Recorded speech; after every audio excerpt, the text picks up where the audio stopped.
नाज़रीन, एक और बड़ी खबर बिहार से। बिहार में सैलाब का जायजा लेने मरकज की टीम पहुंची। 6 रुकनी टीम पटना पहुंची है। आज गोपालगंज, दरभंगा और मुजफ्फरपुर का दौरा करेगी ये टीम। काफी अहम खबर। सैलाब से हुए नुकसान का जायजा लिया जाएगा। किसानों और मुतासरीन को मुआवजा मिल सकता है।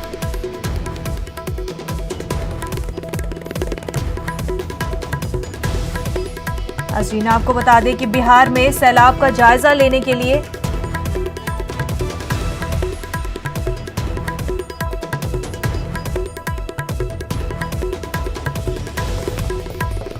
नाज़रीन आपको बता दें कि सैलाब से हुए नुकसान का जायजा लेने के लिए मरकज की टीम पहुंची। 6 रुकनी टीम पटना पहुंची है। आज गोपालगंज, दरभंगा और मुजफ्फरपुर का दौरा करेगी टीम। किसानों और मुतासरीन को मुआवजा मिल सकता है।